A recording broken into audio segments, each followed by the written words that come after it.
The day Nazi prisoners realized America had already won June 4th, 1943, Mexia, Texas. The train doors opened under a sky blazing with electric light. German prisoners stepped onto the platform expecting barbed wire, brutality, and starvation.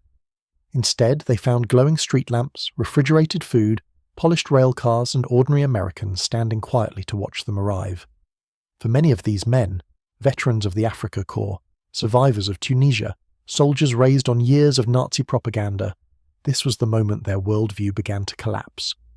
One prisoner later wrote in a hidden diary, "The Americans must be lying to us. No nation fighting a world war could possess such abundance."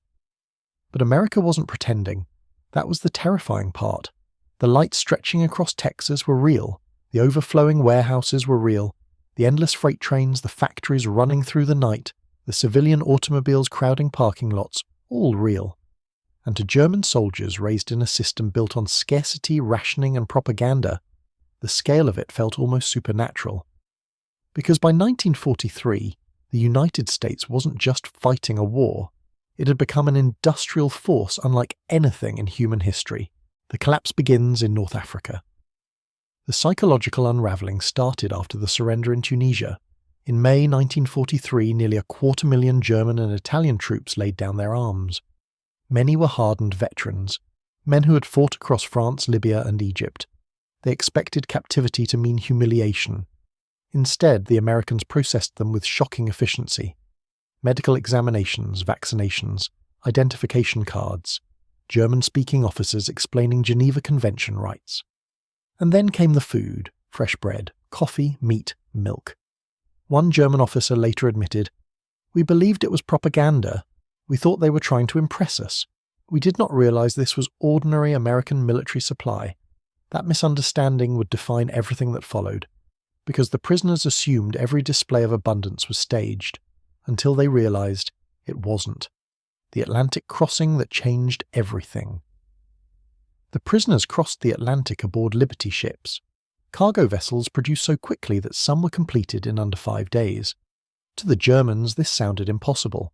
Germany still relied heavily on painstaking craftsmanship and fragmented wartime production.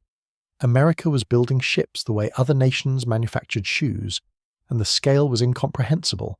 Thousands of vessels, millions of tons of cargo, entire ports operating around the clock. But what stunned the prisoners most wasn't the machinery, it was the waste.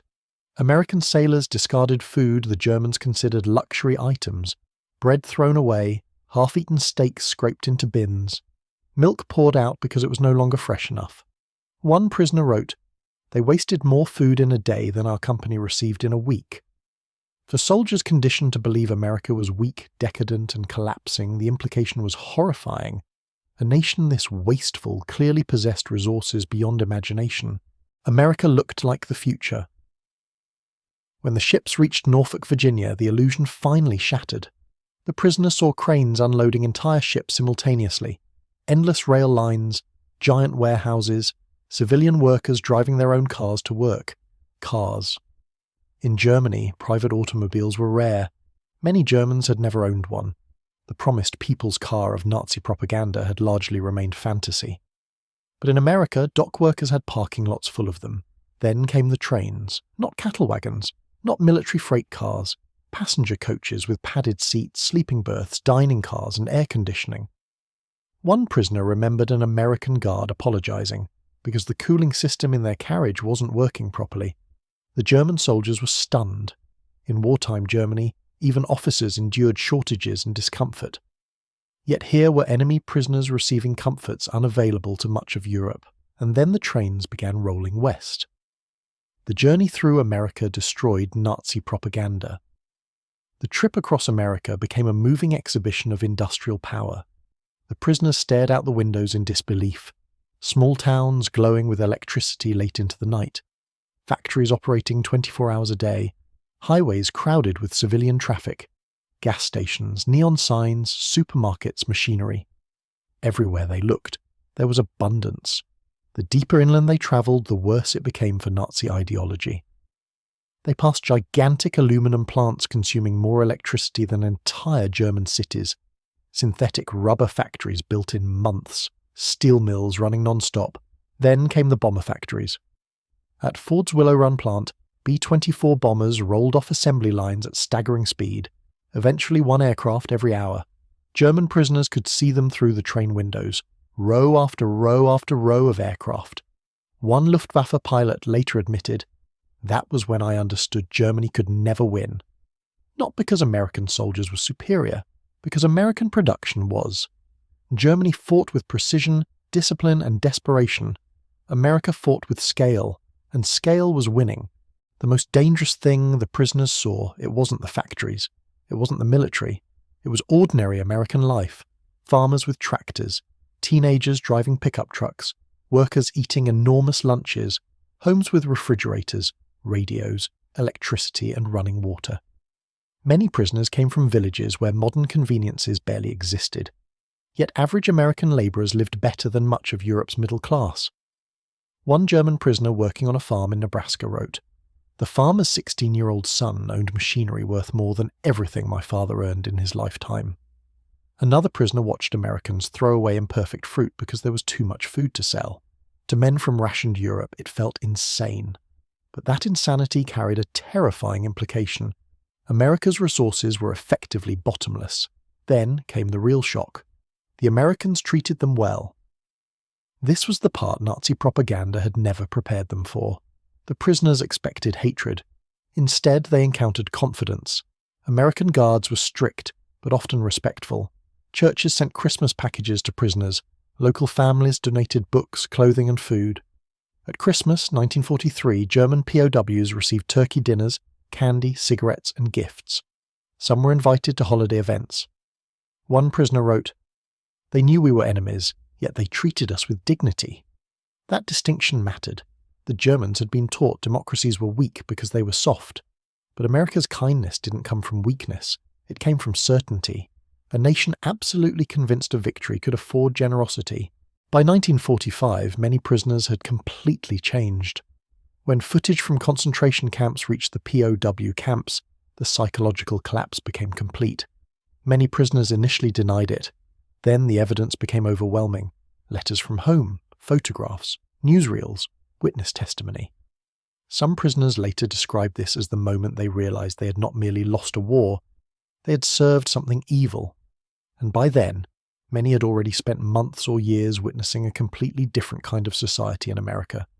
Not perfect, not free of racism or inequality, but undeniably prosperous, undeniably powerful, undeniably functional. That contrast changed them. America didn't just defeat Germany. Militarily, it defeated the myth at the center of Nazism, the myth that authoritarianism was stronger than democracy, the myth that free societies were weak, the myth that diversity made nations fragile. The German POWs saw the opposite with their own eyes. A chaotic democracy had outproduced, outfed, and ultimately overpowered one of the most militarized regimes on Earth. And it had done so while maintaining an astonishing standard of living for ordinary civilians. That realization followed many prisoners home after the war.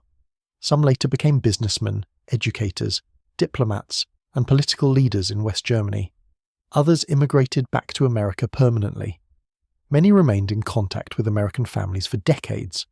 Because the prisoners who arrived in Texas in 1943 expecting barbarism discovered something far more dangerous to Nazi ideology: proof that democracy worked.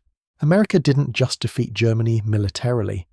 It defeated the myth at the center of Nazism, the myth that authoritarianism was stronger than democracy, the myth that free societies were weak, the myth that diversity made nations fragile.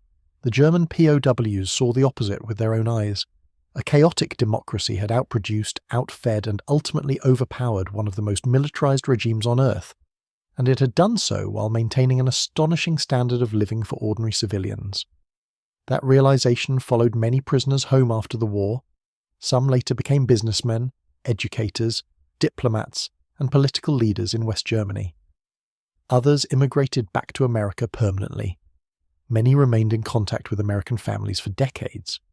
Because the prisoners who arrived in Texas in 1943 expecting barbarism discovered something far more dangerous to Nazi ideology: proof that democracy worked. The real arsenal of democracy. America's greatest weapon in World War II wasn't just tanks, bombers, or battleships. It was productive capacity on a scale dictatorships could barely comprehend. Factories, power grids, railroads, farms, consumer goods, universities, infrastructure. The German POWs entered captivity believing freedom created weakness. They left understanding something else entirely. Free societies, when fully mobilized, could become unstoppable. And for many of them, that realization changed the course of their lives forever.